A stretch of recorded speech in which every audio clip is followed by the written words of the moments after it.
ಮಾಜಿ ಮುಖ್ಯಮಂತ್ರಿಯಾಗಿ ಕೇಂದ್ರ ಸಚಿವರಾಗಿ ಸೇವೆ ಸಲ್ಲಿಸಿದ್ದ ಎಸ್.ಎಂ. ಕೃಷ್ಣ ಅವರು ಇಂದು ನಸುಕಿನ ಜಾವ 2:45ರ ಸುಮಾರಿಗೆ ಬೆಂಗಳೂರಿನ ಸದಾಶಿವನಗರದಲ್ಲಿರುವ ತಮ್ಮ ನಿವಾಸದಲ್ಲಿ ವಿಧಿವಶರಾಗಿದ್ದಾರೆ.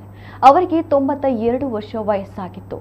ವಯೋಸಹಜ ಸಮಸ್ಯೆಗಳಿಂದ ಬಳಲುತ್ತಿದ್ದ ಅವರು ಹಲವು ಬಾರಿ ಆಸ್ಪತ್ರೆಗೆ ದಾಖಲಾಗಿ ಚಿಕಿತ್ಸೆ ಪಡೆದು ಬಳಿಕ ಬಿಡುಗಡೆಗೊಂಡು ಮನೆಗೆ ಬಂದಿದ್ದರು. ಇದೀಗ ಕೊನೆಯುಸಿರೆಳೆದಿದ್ದಾರೆ. 1999ರಿಂದ 2004ರವರೆಗೆ ಕರ್ನಾಟಕದ ಮುಖ್ಯಮಂತ್ರಿಯಾಗಿ ಅವರು ಸೇವೆ ಸಲ್ಲಿಸಿದ್ದರು. 2004-2008ರಲ್ಲಿ ಯುಪಿಎ ಸರ್ಕಾರದ ಮೊದಲ ಅವಧಿಯಲ್ಲಿ ಮಹಾರಾಷ್ಟ್ರ ರಾಜ್ಯಪಾಲರಾಗಿ ನಂತರ ವಿದೇಶಾಂಗ ಸಚಿವರಾಗಿ ಕಾರ್ಯನಿರ್ವಹಿಸಿದರು. ಡಿಸೆಂಬರ್ 1989ರಿಂದ ಜನವರಿ 1993ರವರೆಗೆ ಕರ್ನಾಟಕ ವಿಧಾನಸಭೆಯ ಸ್ಪೀಕರ್ ಆಗಿಯೂ ಸೇವೆಯನ್ನ ಸಲ್ಲಿಸಿದ್ದಾರೆ. 1971ರಿಂದ 2014ರವರೆಗೆ ವಿವಿಧ ಕಾಲಘಟ್ಟದಲ್ಲಿ ಲೋಕಸಭೆ ಮತ್ತು ರಾಜ್ಯಸಭೆಯ ಸದಸ್ಯರಾಗಿದ್ದರು.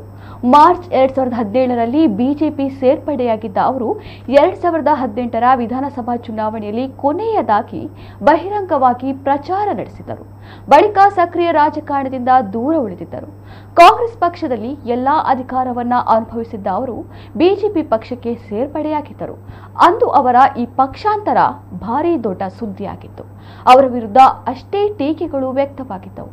ಎಸ್.ಎಂ. ಕೃಷ್ಣ ಅವರ ನಿಧನಕ್ಕೆ ರಾಷ್ಟ್ರಪತಿ ದ್ರೌಪದಿ ಮುರ್ಮು, ಮಾಜಿ ಮುಖ್ಯಮಂತ್ರಿ ಬಿ.ಎಸ್. ಯಡಿಯೂರಪ್ಪ, ಬಸವರಾಜ ಬೊಮ್ಮಾಯಿ ಸೇರಿದಂತೆ ಹಲವು ಮಂದಿ ರಾಜಕೀಯ ನಾಯಕರು ಕಂಬನಿ ಮಿಡಿದಿದ್ದಾರೆ.